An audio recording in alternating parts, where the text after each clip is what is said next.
In our Reactions to Benzene podcast, we're going to go over 3 different types of reaction. Most important to us is going to be the halogenation reaction that we cover.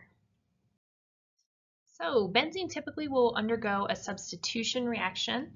This means we are not breaking any double bonds to add anything, whether it be a hydrogen or a halogen to that. Remember that your double bonds in a benzene ring are in resonance, so your electrons are moving freely, and therefore you have a lot of stability. So a substitution is the only reaction that they're going to go through. The reactions we're going to go through are halogenations, nitration, and sulfonation. Halogenation is our first one. It's going to require a catalyst. Typically, we'll use iron 3 chloride. So generally speaking, when we have this reaction, we're going to start with a benzene ring. Ooh, that's bad. And we are going to add to it a halogen. In this case, we'll just say it's a diatomic element in the presence of iron 3 chloride. So in this situation, I'm going to draw on here a hydrogen just to kind of emphasize what's going on. In a substitution reaction, we're going to remove a hydrogen from our benzene ring, and we're going to replace that with one of our halogens. So what's going to happen is this hydrogen is going to come off the ring, and it's going to interact with one of our halogens, and that's going to produce our side product. So we are going to have a hydrogen halide as our side product. And then the other halogen is going to attach to the carbon where the hydrogen was. So our final product will be a benzene ring with a halogen on it.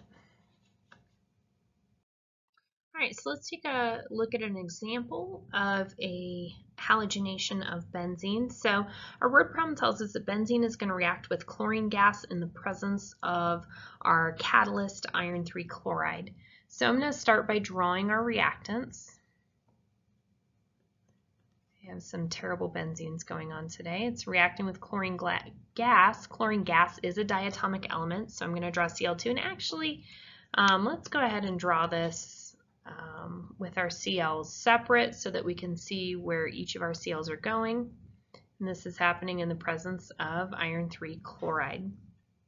Okay, so just like the previous example, I'm going to draw this hydrogen there. You wouldn't typically show that on a skeletal structure, but I want to emphasize it here because we're going to remove a hydrogen and it's going to interact with one of our chlorines. So our side product is going to be the hydrogen halide, HCl, which is hydrochloric acid. The other chlorine is going to attach itself to the ring. Notice that I'm not breaking any double bonds. You're not going to break any double bonds because this is not an addition reaction. It's a substitution reaction. So my final product is going to be a benzene ring with a chlorine on it. And we would name this with benzene as our parent chain. And then we don't have to put the location of the chlorine since it's the only group on there. So I could just call this chlorobenzene. And chlorobenzene is one of the first reactions in the synthesis of DDT. A good example of the use of a chlorination of benzene reaction is in the synthesis of DDT. So looking at this image, this is a result of a chlorination of benzene. So we have 2 chlorobenzenes here. In the second step of this, we were able to synthesize DDT. So DDT is a pesticide. It has it's really good at what it does. DDT is able to kill off insect species that carry diseases such as malaria or typhus, and it's incredibly effective at doing so too. Because of its ability to control insect populations and therefore prevent the spread of disease, it's saved millions of lives each year. DDT is weakly polar and is a very stable organic compound, so it's not going to break down very easily. Because of this, it has persisted in the environment over the years, and because it is soluble in organic media, we can consider that to be soluble in nonpolar solvents or nonpolar substances. It's able to accumulate in fatty tissues of animals because that is also nonpolar. Most adults in the United States do have low concentrations of DDT in their body. We're not sure what the health consequences or effects long-term are of having certain levels of DDT in it. We do know that it does have a direct harmful effect on eggshell formation of certain predator birds. So you've heard of eagles laying eggs that have softer shells because of their accumulation of DDT. And that has caused the shells to break before they reach maturity, so there's a little bit of an issue there. Our next reaction of benzene is going to be a nitration. This is going to require an acid catalyst, so sulfuric acid in this case is going to be used, and it needs to be heated with nitric acid, which is HNO3. And what this is going to do is essentially add a nitro group to our benzene ring. So let's look at this reaction. We're going to start with a benzene ring. I am again just going to draw that hydrogen on there to emphasize where the substitution is happening. And we're going to add that to, and I'm not going to write HNO3 the way it is. I'm going to write it a little bit differently just to show us what's going on. NO2 is going to be that nitro group that we're adding, so I kind of want to show what that looks like by itself so we can see the full reaction. And again, this is happening in the presence of an acid catalyst, and we were told it was sulfuric acid, so we're going to put that over our arrow. All right, so in this reaction, we are going to substitute a hydrogen. So we have to take a hydrogen off, and in its place, we're going to put on to that carbon a nitro group. So we have this hydroxyl group that's left that's going to interact with the hydrogen that was removed, and what we wind up with as a side product is water.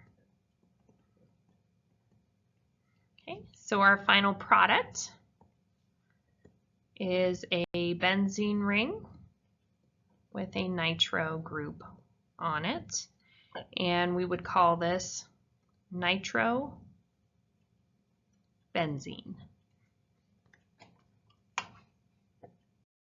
All right, so nitration reactions can be really important in medicine because when we get that nitro group on a benzene, it can be readily converted into what we call an amino group on the benzene ring.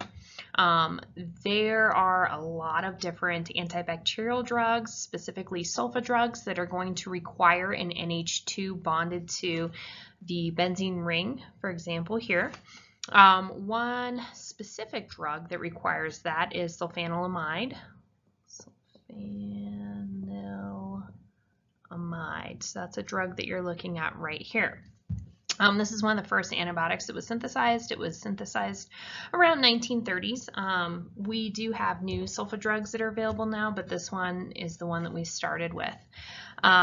So sulfanilamide, before we get into how that works, let's first talk about p-aminobenzoic acid. So bacterial cells, which is what antibacteria agents work on, are able to make their own folic acid, and they do that with the help of p-aminobenzoic acid, also affectionately known as PABA. PABA is used by bacterial cells to create folic acid. Specifically, this portion of the structure is used by the bacterial cells. This is what they use. They incorporate that into the synthesis of folic acid. So that is folic acid, comes directly from PABA. When you administer a sulfanilamide drug or a sulfa drug, that is essentially your bacterial cell is going to start using this antibacterial agent in place of PABA. So it mistakes it mistakes sulfanilamide for PABA. So it tries to incorporate the sulfanilamide into its machinery for making folic acid, and it can't do this. It essentially is going to derail the bacteria's ability to make its own folic acid, and therefore the bacteria is going to die.